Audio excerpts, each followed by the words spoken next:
7:22 en el territorio continental ecuatoriano, buscando la verdad y abogando por la recuperación de la paz y la seguridad en el Ecuador. Queremos dar la bienvenida a nuestros siguientes invitados: Simón Pachano, catedrático de Flaxo, politólogo; el doctor Ramiro Rivera, analista político; y también el analista político César Febres Cordero.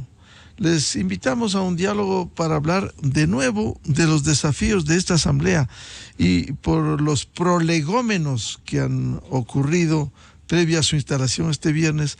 Daría la impresión que se vuelve a la misma práctica política del amarre, de la troncha, la búsqueda de espacios, por legítimos que sean. Quiero tal comisión, quieren dirigir ahora desesperadamente la comisión de fiscalización. Y hay sectores que buscan impunidad y quieren dirigir la comisión de fiscalización, como es la Revolución Ciudadana. Es decir, uno no termina de entender este juego de la política en el Ecuador. A lo mejor esto es normal, pero por eso precisamente invitamos a quienes tienen una palabra autorizada. Saludo a Simón Pachano. ¿Cómo ve este proceso previo a la instalación de la Asamblea, cuando ya se da por descartado y está en pleno desarrollo el acuerdo legislativo entre el Partido Social Cristiano, la Revolución Ciudadana y ADN, el movimiento del presidente electo? Simón, buen día. Buen día, Miguel. Un saludo cordial a Ramiro y a César Febres Cordero y a la audiencia, por supuesto. Bueno, yo veo con preocupación, me parece que las señales que hay no son nada positivas respecto a lo que puede suceder en la Asamblea y de la Asamblea derivarse hacia los otros sectores, porque evidentemente lo que estamos viendo es que se está, concretando un acuerdo que ni siquiera se han transparentado sus componentes, es decir, no sabemos exactamente qué es lo que se está acordando, pero hay señales que son bastante preocupantes, porque se estaría reproduciendo lo que se estuvo a punto de producirse hace 2 años, cuando también se instalaba la Asamblea, y se iba a hacer un acuerdo con el gobierno de Guillermo Lasso, la Revolución Ciudadana y el Partido Social Cristiano, que incluía una formación de una comisión de la verdad para buscar la impunidad de quienes están sujetos ya sea a sentencias en firme o a procesos judiciales. Por lo tanto, creo que estamos reproduciendo eso, y eso es lo preocupante, que puede ser que estemos nuevamente. Y ahora, se añadirían ciertas cosas, como por ejemplo dejar sin efecto el concurso del Contralor, posiblemente entrar en el conflicto del Consejo de la Judicatura para, dejar impunes a quienes están también ahí con problemas internos. Es decir, tenemos una situación muy preocupante y que, insisto, no ha sido transparentada. Por lo tanto, eso echa más sospechas sobre lo que se está acordando ahí. En ese sentido, Simón, se vuelve casi a la misma práctica, porque el escenario es igual. El señor Kronfle aspira a la presidencia, dicen que tiene asegurados más de 90 votos, pudieran llegar a 100 votos, como bien dice Simón, no se ha transparentado esto, pero se vuelve al escenario de Kronfle del 14 de mayo del 2021, que abortó a última hora el día de la instalación y no se concretó ese pacto con la propia Revolución Ciudadana, Simón. Sí, y con un agravante, Miguel, que creo que es que me parece a mí que el gobierno que viene, el gobierno entrante, va a ser un gobierno mucho más débil que el que está terminando. Si el gobierno de Guillermo Lasso fue un gobierno débil y se preveía en aquel tiempo que sería un gobierno débil, pero de alguna manera tenía por lo menos algo parecido a un partido político atrás. Tenía el movimiento Creo, que en su momento tuvo uno que otro cuadro político y que podía tener un cierto manejo político inicial. la muerte de su máximo dirigente a pocos días de instalada la asamblea le perjudicó mucho y después perdió el rumbo totalmente el presidente de la República. Ahora el futuro presidente se ve que no encuentra el rumbo, no encuentra el rumbo político. No sabemos exactamente quién va a manejar el frente político en el nuevo gobierno. Se ha hablado de una abogada guayaquileña que no se la conoce con experiencia en la política. Tengo entendido que es una excelente abogada, que además estaría tal vez impedida de ejercer el cargo de ministra de gobierno porque no tiene la nacionalidad ecuatoriana, ella es de origen mexicano. Entonces, tenemos una situación tremendamente confusa y preocupante. Creo que esto nos pone sobre aviso de que pueden venirse tiempos más complejos que los que vivimos bajo el gobierno de Guillermo Lasso. Bienvenido, doctor Ramiro Rivera. Doctor Rivera, se instala este viernes la Asamblea Nacional. Hay ya el acuerdo legislativo, Partido Social Cristiano, ADN, Revolución Ciudadana. Se habla de la posibilidad de llegar a 100 votos, ya prácticamente parece que tienen repartida la torta. Incluso ha sido público y notorio, por ejemplo, cómo entender que a la Comisión de Fiscalización casi, parece que ya está repartido, quiere presidir la Comisión de Fiscalización los que buscan impunidad. La Revolución Ciudadana ha dicho, quiero la presidencia de la Comisión de Fiscalización y al Partido Social Cristiano la vicepresidencia. ¿Qué garantía puede haber para que se fiscalice en el país? Buen día, doctor Rivera. Muy buenos días, Miguel, Simón, César y quienes nos escuchan y nos ven. Bueno, la política ecuatoriana tiene sus limitaciones, ¿no? No vamos a esperar que de la noche a la mañana la política que se desenvuelve en el Ecuador tenga características chilenas, alemanas, italianas o españolas. No, los ecuatorianos seguimos siendo los mismos, las organizaciones políticas siguen teniendo las mismas limitaciones, el nivel todavía es bajo, la dinámica es igual, el sistema político igual y el sistema electoral igual. Tenemos un parlamento igualmente fragmentado. Mientras no se cambie el sistema electoral ecuatoriano y siga vigente el diseñado por el correísmo en la Constitución del 98, siempre usted tendrá una sobrerepresentación del correísmo, porque este debe ser el único caso donde las listas plurinacionales tienen más votos que las listas unipersonales. Y si usted analiza los resultados desde el 2013, 17, 21 y 23, va a ver que el número, cuantitativamente hablando, la proporción de la representación del correísmo es mayor a la votación que tienen.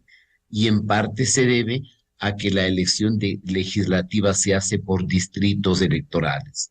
Y eso favorece a la organización, diríamos, más sólida en desmedro de la dispersión del resto. Es punto uno. Punto dos. Un gobierno necesita mayoría para gobernar. Y ese es el gran problema del presidencialismo. Los presidencialismos fallidos, los gobiernos que fracasan, las democracias que se fracturan o que quiebran, se deben fundamentalmente a la ausencia de apoyo legislativo. Y es lo que acaba de pasar con el gobierno del presidente Lasso. Lamentablemente tenía una representación menor al 10%, luchó con palo de ciego golpeando absolutamente a todos, se quedó totalmente solo y fracasó igualmente solo. Esta es una coyuntura muy especial. Este es un gobierno, diríamos, transitorio, pero de una transitoriedad que podría permitir una ventaja de elección al presidente Daniel Noboa si es que actúa de manera más adecuada. en algún tuit decía yo que el gran problema de la segunda vuelta es que si bien los teóricos de la democracia en los años 70 creían que la solución era darle una mayoría absoluta al presidente y en consecuencia una legitimidad, no se dieron cuenta que en sistemas fragmentados, en la segunda vuelta, los que deciden quién es el presidente son todos aquellos que perdieron en la primera vuelta, es decir, que no votaron por las primeras dos opciones. Y en consecuencia, el voto de la segunda vuelta no es tanto un voto de apoyo, de adhesión, de creencia, de fidelidad en quien quiero yo que sea el presidente, sino es un voto en contra de quien yo no quiero quien sea el presidente. Y entonces, tal como sucedió en el 2021 y va a volver y ha vuelto a suceder hoy, en la segunda vuelta fue un voto en contra del correísmo, para que el correísmo al mando de su mayor caudillo pueda hacer lo que le venga en gana. Ahora bien, si un gobierno tiene que hacer mayoría, esa mayoría no se teje fácilmente. Y lo digo por experiencia. Cuando existía la democracia popular, la izquierda democrática, el PRE y el Partido Social Cristiano y Pachacuti, no era fácil construir mayorías. Obviamente el ordenamiento constitucional del 98 nos daba parámetros más o menos de legitimidad y se decía que la fuerza que mayor votación electoral lograba tenía la presidencia, que la segunda fuerza numéricamente tenía la primera vicepresidencia y que la segunda era para las minorías. Y eso determinó de que en la historia del Parlamento por primera vez pudiese ocupar la vicepresidencia una parlamentaria proveniente de Pachacutic, que fue la doctora Nina Pacari. Y entonces también tomábamos en cuenta el sentido de proporcionalidad en la representación de las comisiones. Hoy el presidente Noboa quizá está más confiado en que habiendo tenido, diríamos entre comillas, un relativo éxito en la gestión de la Comisión de lo Económico durante los 2 primeros años de su gestión, podría creer que el manejo del Parlamento es menos complejo y puede estar en sus manos y tener formalmente una ministra o un ministro de gobierno. Lo controvertido entonces está que si en la segunda vuelta los ecuatorianos que le dieron la victoria a Daniel Noboa votaron en contra del correísmo, ¿cómo van a haber un acuerdo con el correísmo? Y el temor está en que el correísmo emita una factura muy costosa. La primera parte de la factura era la cabeza de la fiscal, pero el presidente ha sido absolutamente claro. Eso no va. Eso no implica que el partido que UNES no pueda formular un enjuiciamiento político, pero todos sabemos que la fiscal general es totalmente o singularmente clave en la lucha y en la estrategia contra la corrupción. Que quiera anular las sentencias resulta difícil, porque necesitaría de la complicidad de la Corte Suprema de Justicia y también del Consejo Nacional de la Judicatura. En este segundo órgano, de alguna manera, tienen un control. ¿Y por qué? Porque lamentablemente en los 2 años del gobierno del presidente Lasso, lo tenemos que decir con muchísima pena, se hizo absolutamente nada para desmontar el andamiaje institucional autoritario y la telaraña que dejó fabricado el correísmo. Si uno estudia las constituciones de América Latina y la teoría de las constituciones frágiles o de las constituciones rígidas que tienen preceptos pétreos o intocables, uno se va a dar cuenta que una de las constituciones que más candados se dejó para que no haya posibilidad de alteración de la misma es la Constitución ecuatoriana del señor Correa. Ni siquiera la Constitución de Pinochet tenía tantos candados. Por eso fue posible que durante el régimen de Ricardo Lagos en el 2005 sea posible un cambio de más de 100 artículos de la Constitución de Pinochet. Y los chilenos ya no lo veían como una constitución primigeniamente de la dictadura, sino ya renovada, alterada y cambiada por el gobierno de la Concertación Nacional chilena. Esperemos, pues, que en este acuerdo que se está tejiendo no se rebasen los límites de la ética política, lo que ahora está de moda, las líneas rojas. Porque si las líneas rojas significan facilitar la impunidad, facilitar el retorno del señor Correa, significa que la legitimidad frágil que tiene el presidente Noboa se le va a ir de las manos. Va a ser una fragilidad, en términos de Bauman, una fragilidad líquida.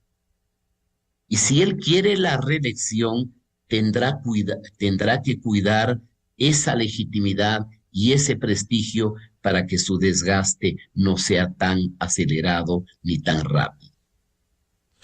Bienvenido a César Febres Cordero, analista, columnista de Diario Expreso.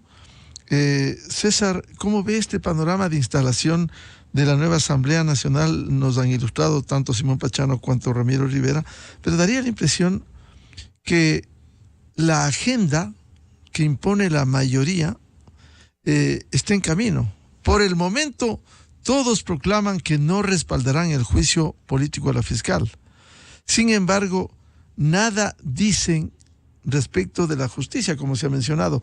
Consejo de la Judicatura, que está absolutamente cuestionado, que tiene una agenda que avanza con el proceso deslegitimado de nombrar a jueces nacionales para la Corte Nacional, avanza esa agenda, que en definitiva pudiera calificarse como una agenda de la impunidad.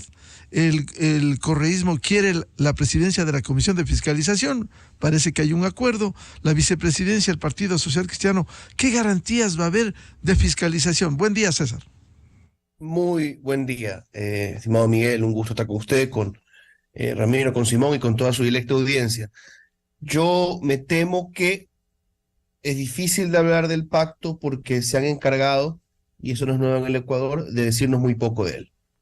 Algo que les puede hacer muy daño incluso a los que son parte de este acuerdo legislativo, porque yo no tengo duda alguna que cuando empiecen a mandar con frecuencia y rapidez proyectos de ley van a haber diferencias, para algunos evidentes, pero para una ciudadanía que ya le han vendido un pacto de aplanadora, que con una mayoría aplastante, pues les podrá quizás sorprender y va a saltar desde la opinión pública especulación de que todo se vino abajo, lo que no va a ser positivo para ellos.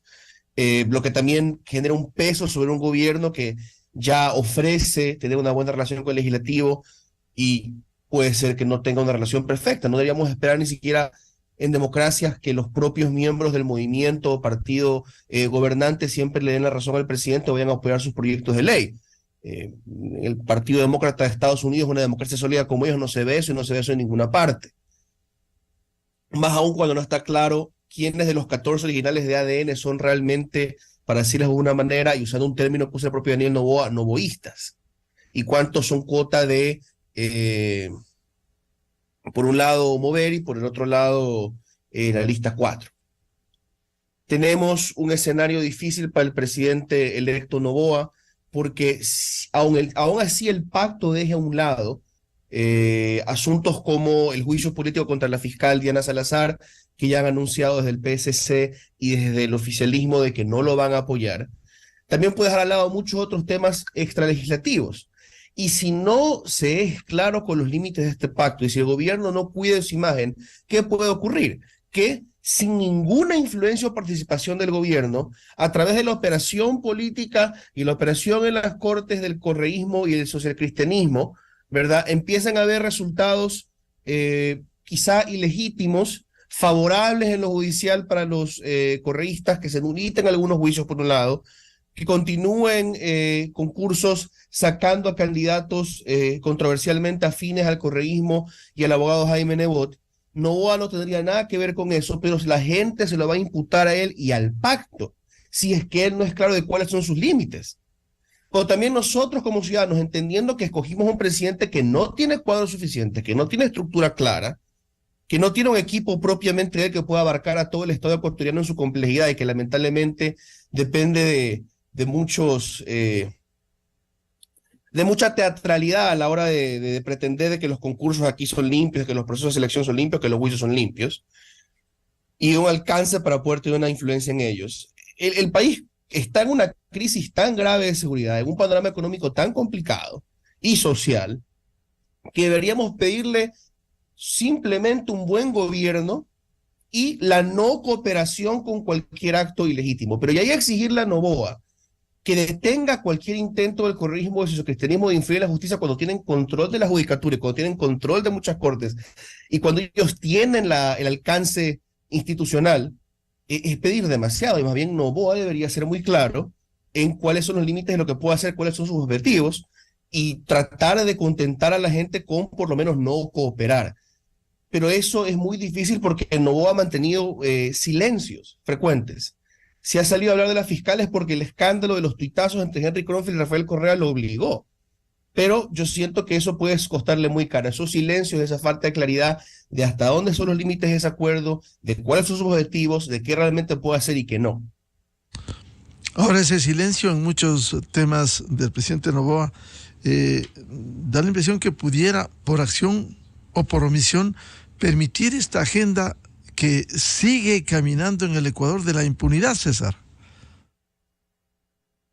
Sin duda, pero ahí debo insistir. Yo no sé si Daniel Noboa realistamente pueda tener la fuerza para detener la impunidad. Lo que puede hacer es no prestarse a formar convicciones de la verdad en la Asamblea o del Ejecutivo, no prestarse a juicios políticos de persecución contra los enemigos del correísmo, pero hay cosas que simplemente él no puede abarcar, sin valerse de quienes sí tienen influencia en las instituciones, quienes probablemente tienen control del Consejo de Participación. Pero sí, el señor Fantón y la señora Bonifaz fueron parte de la polla, si mal no recuerdo, que propuso el abogado Nebot para el Consejo de Participación, cuando en el Consejo de la Judicatura se especula que la mayoría están alineadas al correísmo y al sociocristianismo, y Daniel Noboa no tiene figuras ahí. ¿Qué se puede pedir de él? Es poco realmente. Es poco. Yo creo que deberíamos contentarnos con que él no colabore con cualquier intento de tomarse el Estado. Y recuerda que son 18 meses. 18 meses que tampoco es que se pueden tomar todas las instituciones de golpe, creo en 18 meses, aunque esto es el Ecuador. Que en 18 meses incluso se puede convencer al correísmo si asumimos que son plenamente racionales, que a veces es difícil con una figura como Rafael Correa a la cabeza, con intereses y con impulsos emocionales muy fuertes, ¿verdad? Pero en 18 meses ellos pueden correr en elecciones y ganarlas. ¿Cuál es la desesperación por un periodo casi que interino, por decirlo de alguna forma, de acelerar todos los procesos, ¿no? Entonces él puede jugar con el tiempo a favor y decir, suspendamos, hagamos una tregua en estas peleas judiciales y estos intentos de tirarlo todo abajo.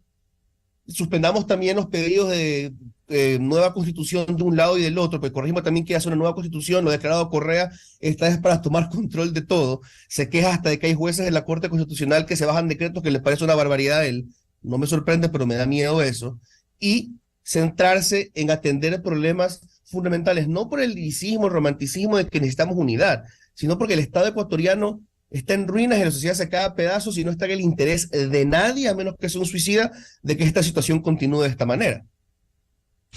Le pregunto a Simón Pachano, todo este panorama de incertidumbre no puede, en un periodo tan corto de año y medio, puede facilitar, porque las agendas han sido trazadas y hechas públicas. Por ejemplo, el lograr la impunidad, revisión de sentencias, ser candidatos, aun cuando la propia Constitución, recuerdo el artículo 149, dice que las mismas inhabilidades para presidente de la República son para vicepresidente de la República.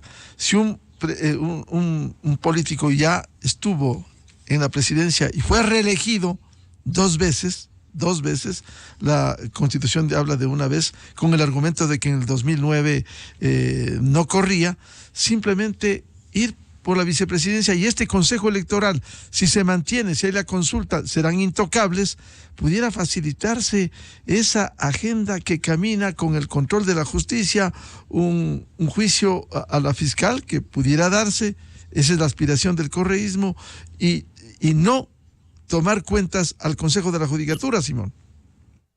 Sí, a ver, respecto en primer lugar a esa posible candidatura a la vicepresidencia por parte de Rafael Correa, yo creo que eso es absolutamente imposible, de acuerdo a la Constitución, debido a que la única función explícita que le da la Constitución al presidente, al vicepresidente, es reemplazar al presidente. Por lo tanto, él no podría ocupar ese cargo porque eventualmente le podría corresponder ese reemplazo y estaría impedido de hacerlo. Entonces, creo que cualquier consejo electoral que esté en funciones debería impedir eso. Pero eso vendrá más adelante. Yo creo que el problema ahora es que encontramos señales, encontramos pistas que son muy preocupantes. Y en la política, los gestos, las pistas, las señales son fundamentales, cuentan tanto como los hechos.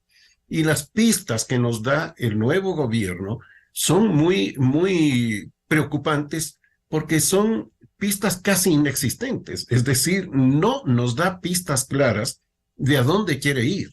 Sabemos a dónde quiere ir el correísmo, sabemos cuáles son sus objetivos, ¿no? Que ya los hemos dicho, los ha dicho Ramiro, los ha dicho César, ¿no es cierto? La impunidad, en fin.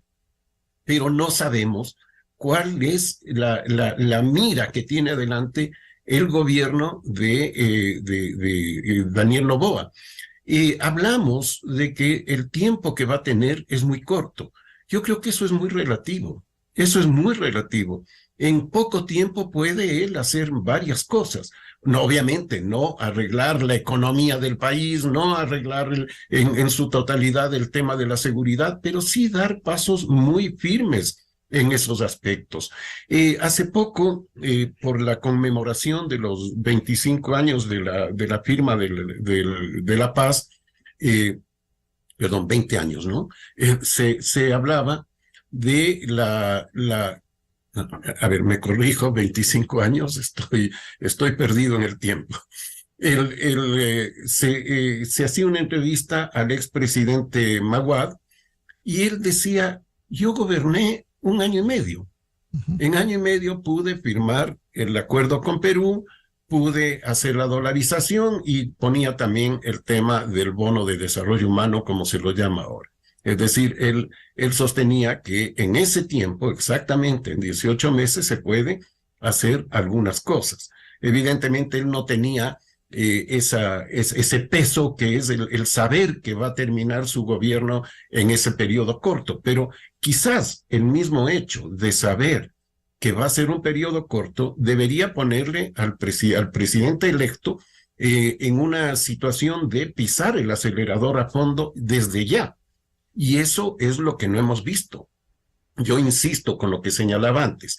Los 2 ministerios fundamentales del momento no tienen una persona al frente. No sabemos quién va a manejar el Ministerio de la Política, ¿no? Insisto, lo que señalaba antes en mi primera intervención, se ha hablado de la abogada guayaquileña, Palencia, pero eso está aún en el aire.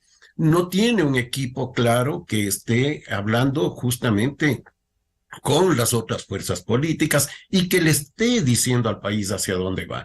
Y en el otro campo, no sabemos quién va a ser ministro de Seguridad y no sabemos quién va a ser ministro de Defensa, que son los que van a tener el peso más grande del combate a la inseguridad.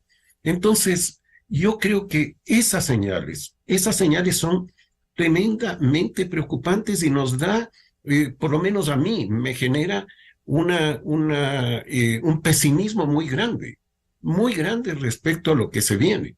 Creo que estamos frente a un gobierno que no encuentra el norte, que no encuentra hacia dónde ir, perdió la brújula o no la tuvo nunca, ¿no? Y ¿qué es lo que está, digamos, en qué está cediendo frente a las demandas de sus nuevos colegas, digamos, o socios en la Asamblea? Es decir, ¿qué está él dando a cambio? ¿O qué está él recibiendo a cambio de lo que él está cediendo? Según la sospecha que existe, que no solamente la tengo yo, la tiene mucha gente, es que está cediendo, ¿no es cierto?, en todo este campo de la impunidad. Pero él ¿qué va a recibir a cambio? Va a recibir apoyo en leyes que son fundamentales, como las que tienen que ver con la política fiscal, en fin, lo dudo porque ahí hay líneas rojas para el propio correísmo y para el socialcristianismo. Recordemos los planteamientos siempre del socialcristianismo de no subir impuestos, en fin, ¿no? Es decir, ahí hay una barrera que le van a poner y el correísmo se va a plantar firme en eso, ¿no? Y luego, ¿qué es lo que está? ¿En qué está? Hay sospechas, como las que han circulado, sobre todo en redes sociales, que se estaría negociando por ahí las deudas de la corporación Novoa con el SRI, lo que sería gravísimo para el país, si es que es eso lo que se está planteando. Entonces, creo que el panorama, insisto, es tremendamente confuso, y esa confusión, a mí por lo menos, me lleva a lo que señalaba, a un gran pesimismo respecto a lo que se viene. Esta suerte de incertidumbre, Simón, se refleja, por ejemplo, no solo en el tema económico, la subida del riesgo país, no solo con la visita la semana anterior a Washington, sino posteriormente esta incertidumbre, esta inseguridad jurídica en el Ecuador, pudiera ser eso en año y medio. Uno ve ayer reunión del COSEP, el Consejo de Seguridad, y va solito el presidente electo. Exacto. Cuando uno pudiera presumir que debiera estar con los nuevos colaboradores para que haya de antemano el traspaso y llegue desde el primer día de su mandato ya a procesar sus políticas, pero ni siquiera se sabe los nombres 9 días antes, Simón. Exactamente. Es eso, Miguel. Precisamente ahí está la expresión concreta de lo que señalaba hace un momento. Doctor Ramiro Rivera, ¿cómo disipar esto? ¿Cómo generar certidumbre cuando los hechos evidencian lo contrario? No hay el equipo completo, no hay al menos ministros, porque nombrar al de deportes, más allá, no quiero deslegitimar en modo alguno a ningún sector, es una cosa, o del ambiente, que es importante también, pero nombrar ministro de gobierno, ministro del interior o ministro de defensa, de seguridad, es palabra mayor que debiera estar ya compuesto, trabajando ya. Ramiro. Bueno, yo creo que hay matices que hay que ponerlas, ¿no? Y yo creo que no es bueno en política asustarse simplemente con indicios muy blandos y sin hechos objetivos. Primero pongamos los temas en su sitio. 1, el Partido Social Cristiano es un partido que se debilitó y que se logró salvar con una cuota parlamentaria por la candidatura de Jan Topic, que topó el tema de la seguridad. Un acuerdo de gobernabilidad habría sido ideal, por ejemplo, que el tema de la seguridad se encomiende al Partido Social Cristiano y precisamente a Jan Topic, que aparece como uno de los jóvenes que más conoce del tema. Un acuerdo de gobernabilidad habría implicado que UNES asuma tal o cual política de Estado. Pero bueno, eso en el Ecuador nunca ha pasado. Siempre hemos hablado de gobernabilidad, de acuerdos, y los acuerdos no han ido sino para distribuir, porque eso también hay que hacerlo, y en el Ecuador lamentablemente lo satanizamos, para ocupar las funciones del Estado y las funciones en la instancia legislativa, porque hay que organizar al Parlamento, Alguien tiene que presidir el Parlamento, ocupar las vicepresidencias, el CAL, las comisiones, para que sea gobernable. Ese es un elemento. Lo negativo es que en estas conversaciones no hay una sola política de Estado que se diga este acuerdo legislativo lo va a priorizar.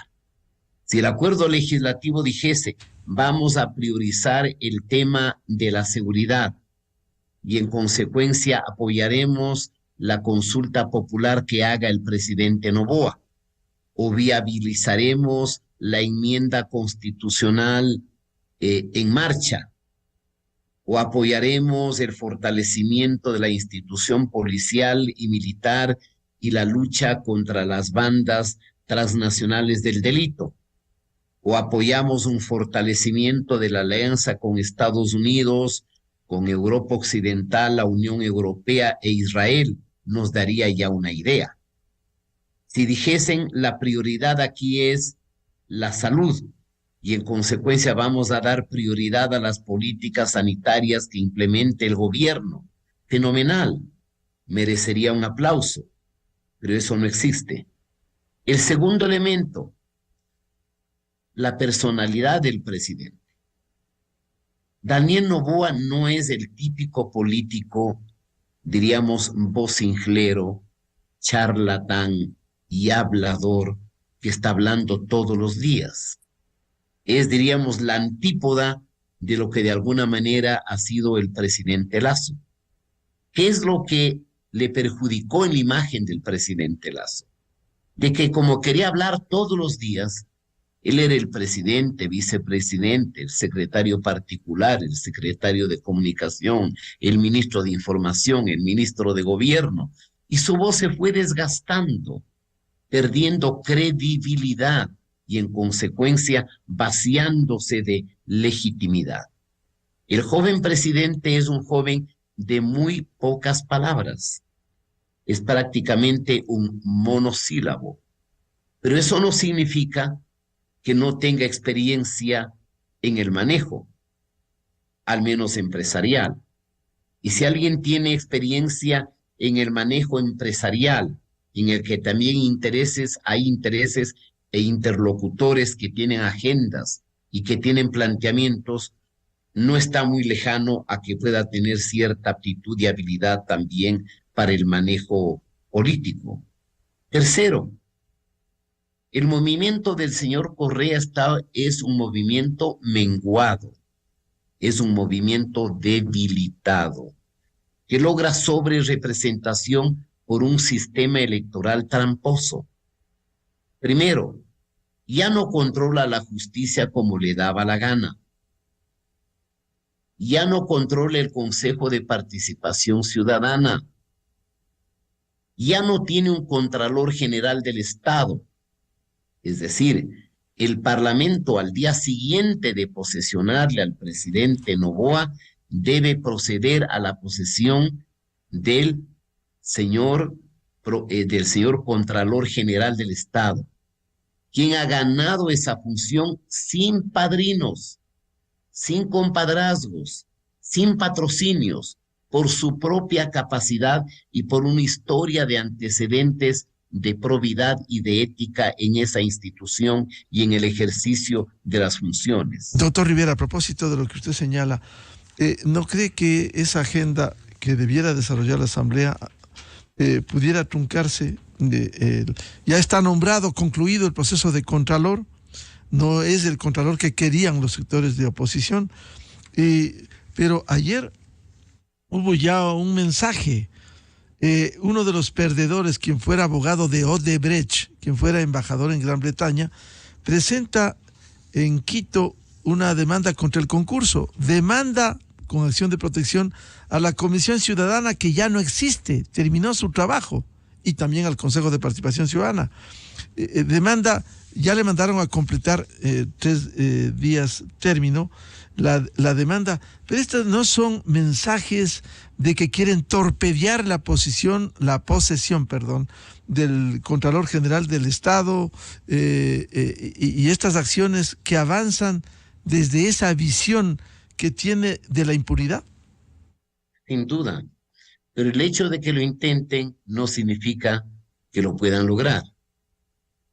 La Constitución ecuatoriana tan garantista, tan neoconstitucionalista del sur y con un sistema de control difuso de la constitucionalidad, hace que cualquier juez, hijo de la vecina, pueda promulgar providencias de interpretación constitucional. Y la Corte Constitucional, lamentablemente también por una sobrerepresentación de filósofos, más que de juristas que identifiquen la relación del derecho con la política, cosa que es habitual en los sistemas democráticos, no han puesto límites. Entonces, no creo que puedan revertir ese proceso. Sería una vergüenza. Le haría muchísimo daño al propio gobierno, a más del daño de un menguado movimiento correísta. Primero, que teniendo más de 60 alcaldías y creo que 7 u 8 prefecturas, tiene que ponerle las manos al gobierno para tener las asignaciones, porque una cosa es la guitarra y otra cosa es el violín. No van a ser alcaldías y prefecturas exitosas, porque para comenzar fueron alcaldías y prefecturas minoritarias, porque si usted establece un sistema jurídico o electoral en el cual en las ciudades grandes usted instituye una segunda vuelta para la alcaldía, el partido del señor Correa volvería a perder, porque sus porcentajes son del 20%, del 25%, máximo del 30 y pico de Guayaquil. Y ya los ve, ha transcurrido algunos meses y no es pues que hay la gran administración o eficiencia. Tercero, es un partido que va fragmentándose gradualmente. Nunca un caudillo puede cohesionar a un movimiento toda la vida. Si hasta en algún momento el señor Correa es un factor de propulsión, de apoyo y de incentivo para el correísmo, puede irse volviendo un estorbo, porque hay varios legisladores del correísmo que no son correístas, que con un poco de sentido común fueron recogiendo candidatos en caudillos provinciales que otras organizaciones no las reclutaron para llegar al Parlamento. Cuarto, si la caja negra del señor Correa es del señor Glass y empiezan a haber fisuras ahí, hay más tensiones que sosiego y tranquilidad. Y entonces el correísmo también necesita del gobierno para sobrevivir. Es el correísmo que se bajará del carro, no sé si a los 6 u 8 meses, porque aspirará a la presidencia en el 25, es altamente probable que se vuelva a enfrentar con la misma lógica electoral de los ecuatorianos. Es decir, que en la primera vuelta tenga un voto duro del 30, del 32%, pero que ellos saben que hay más de un 50% que no estarán dispuestos a votar en la segunda vuelta por un correísta, sino por cualquier otro que impida el retorno del correísmo. Entonces, usted tiene varios factores que condicionan tanto al correísmo como al Partido Social Cristiano. Veo yo más posibilidad de solidez, de reciprocidad social cristiana con el gobierno que el gobierno con el correísmo.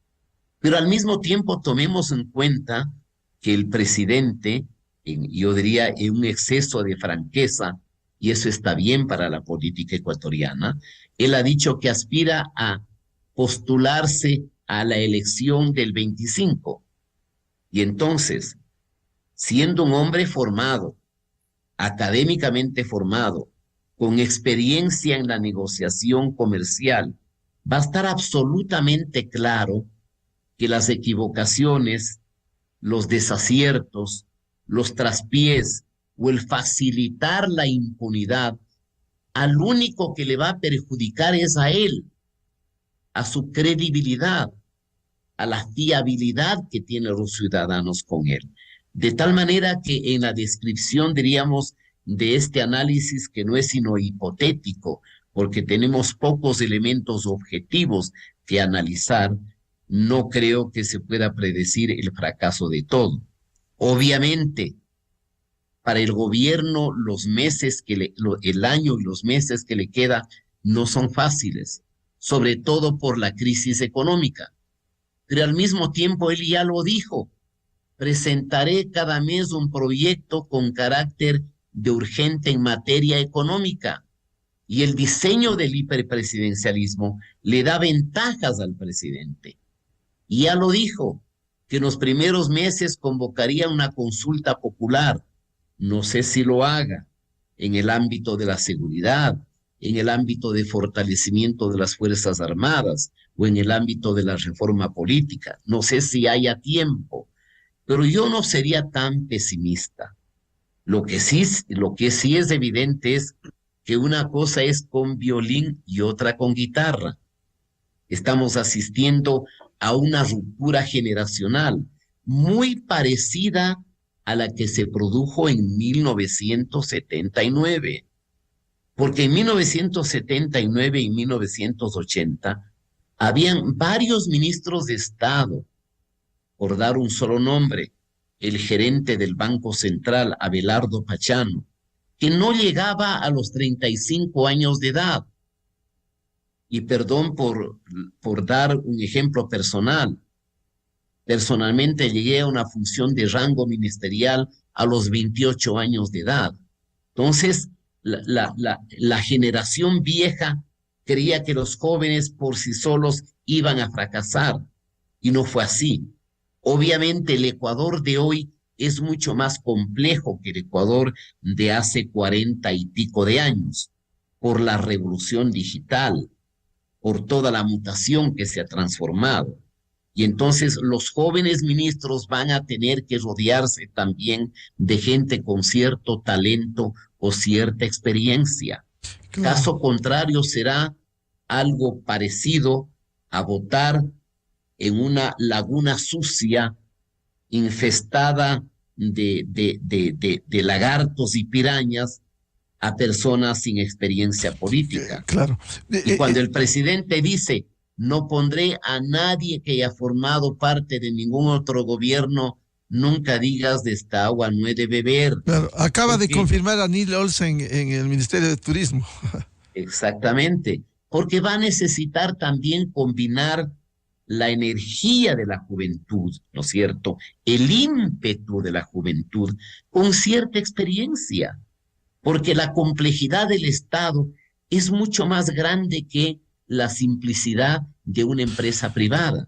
O si no, simplemente preguntémosle al señor Lasso, que en algún momento creyó que administrar del Estado era simplemente trasladar a sus muchachos que caminaban en el mármol del Banco de Guayaquil a las instituciones del Estado. Claro, y ahí vimos el fracaso. Claro, ni siquiera entendió el tema de la comunicación. Una cosa es la comunicación política y otra cosa es el marketing de una empresa privada. Simón Pachano, para pensar lo que decía Ramiro Rivera en una reelección en el 2025, hay que pasar primero este año y medio. Y como bien decía Simón en su intervención anterior, el caso de Maguad, que en 17 meses que administró el país, tuvo al menos, para citar, al menos 3 logros, no ir más. La firma del acuerdo de paz con el Perú, el tema de la dolarización, el tema de la seguridad con el convenio de la ubicación de militares americanos en la base de Manta durante 10 años, convenio que se rompió con el correísmo, e incluso el bono de la pobreza. Es decir, habrá que trazar objetivos para desarrollar primero una administración en año y medio desde el primer día de su mandato, antes que pensar en una reelección sin beneficio de inventario. Sí, yo creo que el tiempo, como siempre, es muy relativo. Es muy corto posiblemente para pensar en grandes transformaciones. Ya me referí antes al tema económico y al tema de seguridad. posiblemente es muy corto el tiempo, pero estamos de acuerdo, y Ramiro lo acaba de decir también, en que es muy largo para pensar en reelección. Es decir, es muy relativo lo que estamos hablando del tiempo. Y en segundo lugar, me parece muy interesante lo que planteó Ramiro en términos de experiencias anteriores y de compararlo con lo que sucedió en el año 1979 cuando se hacía la transición a la democracia. Yo ahí señalaría una gran diferencia, Ramiro, y es que ustedes, tú personalmente, venías de una militancia política. Tenían un partido político, tenían dos partidos políticos atrás. Tenían un partido ideológico, como era la democracia cristiana o democracia popular, como se llamaba en ese tiempo, y tenían a un partido que, si bien tenía características, llamémosle populistas, que era CFP, pero era un partido que tenía cuadros, que tenía gente que venía trabajando. Es decir, ustedes no venían de la nada, venían con un proyecto político y con una formación política. Por jóvenes que hayan sido, sin embargo, tenían ya una formación y una vocación política, ¿no? Que felizmente no la has perdido, Ramiro. Eso hay que felicitarte y la constancia en ese sentido. Y creo que esa es la gran diferencia que hay. La gran diferencia que ahora no tiene un partido político. El propio presidente tuvo que buscar un membrete con el cual competir en la elección, igual que lo hicieron casi todos los otros candidatos. Incluso Topic, a quien te referías hace un momento, ¿no es cierto?, que tuvo que buscar alguno, y por ahí apareció el Partido Social Cristiano, sin que él haya sido un afiliado a ese partido, ¿no? Es decir, todos lo hicieron, o casi todos, ¿no? Y los que no lo hicieron fueron, en cambio, desconocidos miembros del partido, como la candidata Luisa González. Es decir, estamos frente, sí, a un cambio generacional, pero un cambio generacional que se da de figuras individuales y no de proyectos políticos, que creo que esa es la gran diferencia y ese es lo que a mí por lo menos me siembra temores, ¿no? Y creo que en cuanto al acuerdo que se está dando, ¿no? Ya hemos conversado qué es lo que está por detrás, en fin. Cuando hay un acuerdo político, lo lógico, lo ideal, lo concreto políticamente, debería ser una coparticipación en el gobierno, una corresponsabilidad. Y eso no lo vamos a ver ni lo estamos viendo en este momento.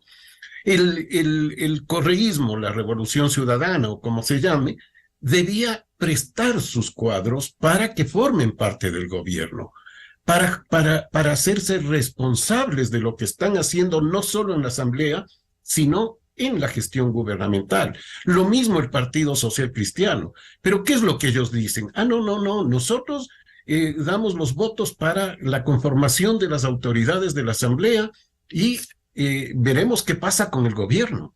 Esa es la posición, lo mismo que hicieron con el gobierno actual de Guillermo Lasso.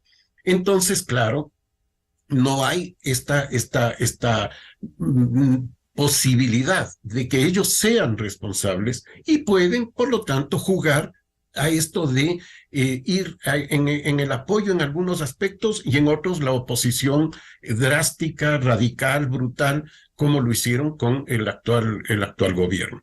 Entonces, a mí eso es lo que me hace ser pesimista en toda esta visión. Bien, temas para el análisis. Quiero agradecer la participación de Simón Pachano, de Ramiro Rivera y César Febres Cordero, temas que nos ilustran y que debieran tomar nota los políticos, el nuevo gobierno y en la propia Asamblea Nacional. Está en juego el presente y el futuro del país. Simón, Ramiro y César, muy amables. Gracias, Miguel. Buenos días. Saludos, Ramiro. Un abrazo. Un buen día para todos. Enseguida, en la revista de Opinión Democracia. 8:16 minutos en el territorio continental ecuatoriano, buscando la verdad. Vamos a una pausa publicitaria y ya volvemos.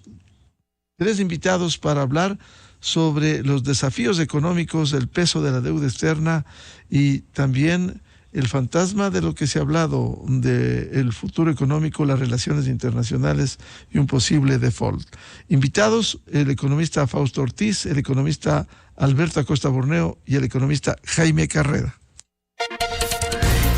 Desde 1984 con Gonzalo Rosero. La revista de Opinión Democracia. Siempre líderes, siempre confiables. Enseguida regresa Miguel Rivadeneira a la búsqueda de la verdad.